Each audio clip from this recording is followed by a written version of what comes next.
Welcome to Border History. Border history explores how the lines on today's maps were drawn, contested, and lived. For a while, each episode will tell the stories behind borders in Southeast Asia, shaped by empires, wars, treaties, and the people caught in between. This podcast uncovers how history still shapes today's politics and identities. Why was Malacca, a small port on the Malay Peninsula, once the most fought over place in Southeast Asia? And how did those colonial battles shape the borders and identities of modern Malaysia? That's the story we're diving into today. Malaysia today is a diverse country. Malays, Chinese, Indians, and indigenous peoples all living within the same borders. But those borders weren't drawn with harmony in mind.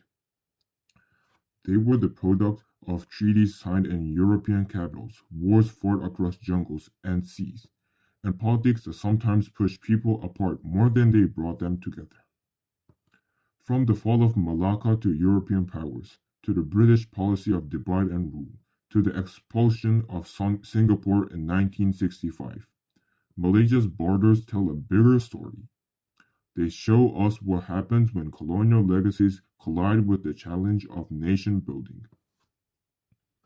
And those borders don't just matter in history books, they matter right now.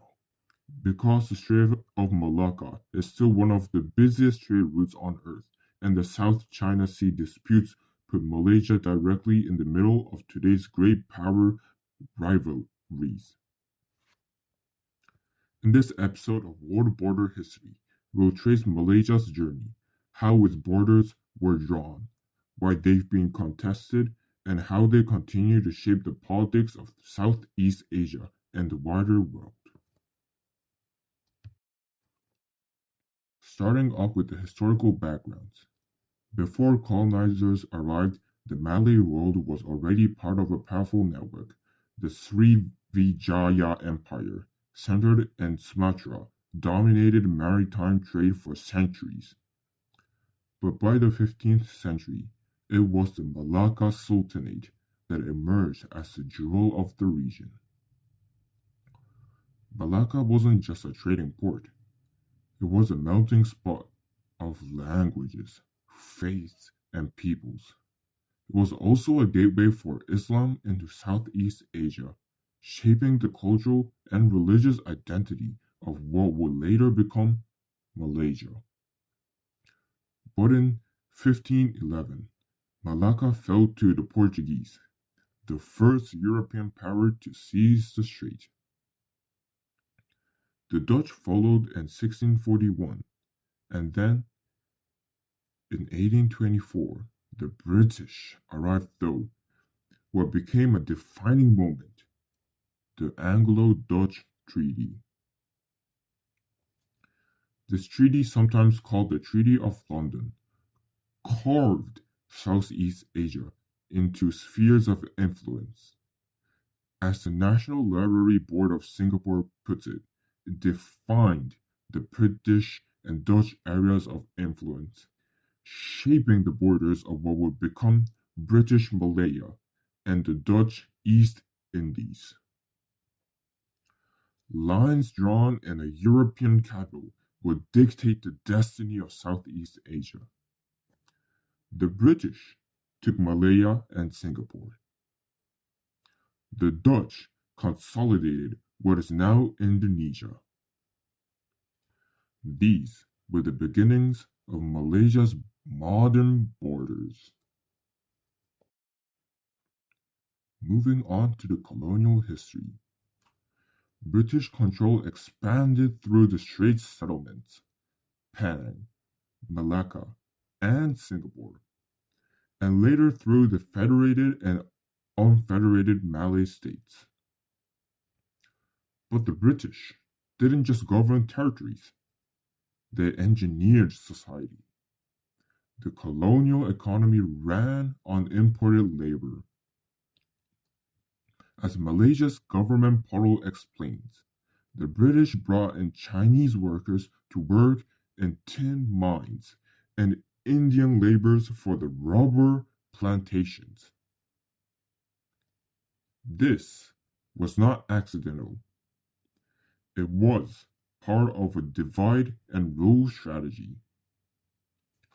Malays were encouraged to remain in agriculture. Chinese dominated mining and commerce, and Indians were tied to plantations. Ethnic identity became inseparable from economic role, and these divisions, reinforced by colonial law and policy, laid the foundations of Malaysia's modern identity politics. But colonial control wasn't unchallenged. During World War II, Japan swept into Malaysia in 1941. The humiliation of Britain's fall in Singapore shattered the myth of European invincibility. As historian Paul Kratoska notes, the Japanese occupation weakened British authority and fostered anti-colonial nationalism. Guerrilla groups like the Malayan People's Anti-Japanese Army, largely ethnic Chinese, will later fuel communist resistance movements. This leads directly to the Malayan Emergency of 1948 to 1960, a guerrilla war against colonial rule. It was here that Britain refined its counterinsurgency tactics, strategies that would later be exported to conflicts from Kenya to Vietnam. The Cold War ensured Britain wasn't just fighting for Malaysia, it was fighting for the global balance of power. Moving on to the independence and borders. On August 31st, 1957, Malaysia declared independence, but the borders weren't finished. In 1963, the Federation of Malaysia was formed, bringing together Malaysia, Singapore, Sabah, and Sarawak. But it didn't last. Singapore was expelled just 2 years later, in 1965. Ethnic and political tensions had boiled over. Singapore's leader, Lee Kuan Yew, wept on national television, calling separation his moment of anguish. The split highlighted a question that still lingers. Can one border contain multiple national identities?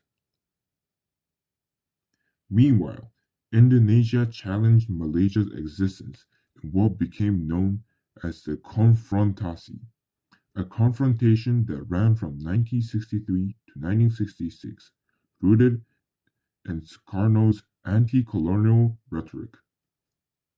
And the Philippines pressed its claim over Sabah, a dispute that still simmers today. Moving on to the modern border issues. In today's world, Malaysia's borders are more than lines. They are flashpoints. The Philippines' claim over Sabah remains unresolved. The South China Sea, where Malaysia holds claims alongside China, Vietnam, and others, has become one of the most contested maritime spaces in the world. Internally, Malaysia's politics still reflect colonial legacies. Malays, Chinese, and Indians share one nation. But debates over citizenship, affirmative action, and national language echo back to those colonial divisions of labor. In fact, in today's Malaysia, there are still problems existing between the three different ethnic groups, representing the impact of historical events in the past. As historian T. N. Harper wrote in The End of Empire and the Making of Malaysia, Quote, the legacies of colonial rule were not erased at independence. They were institutionalized.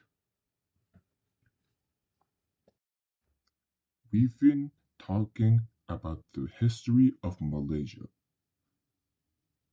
but what we really should talk about right now is the global connection and the significance of these borderlines.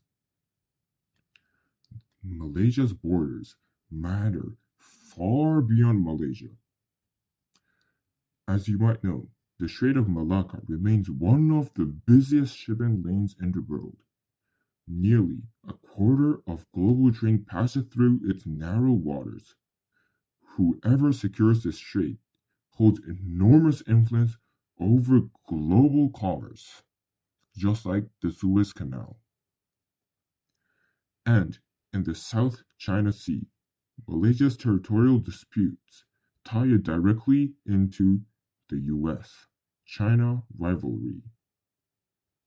Robert Kaplan puts it starkly in Asia's cauldron. Quote, the South China Sea is the throat of Western Pacific and Indian Oceans, the mass of connective tissue where global sea routes coalesce. But there's another legacy too. Malaysia is nevertheless multi-ethnic, multicultural society, one shaped by centuries of migration and colonial policy. This diversity is a challenge, but also a strength, positioning Malaysia as the crossroads of Asia in the 21st century. The significance of a multi-ethnic, multicultural society is important in the world where ethnic groups fight each other around the world. These countries with a multi-ethnic, multicultural society stand significant when there are problems highlighted all around the world.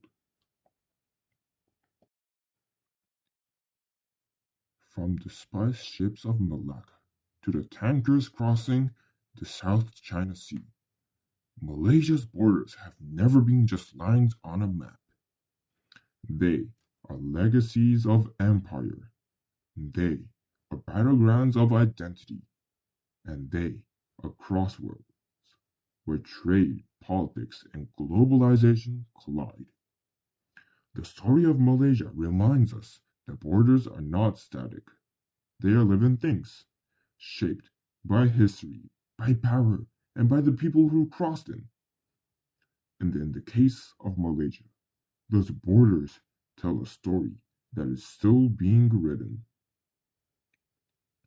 But Malaysia's story is only half of a bigger picture.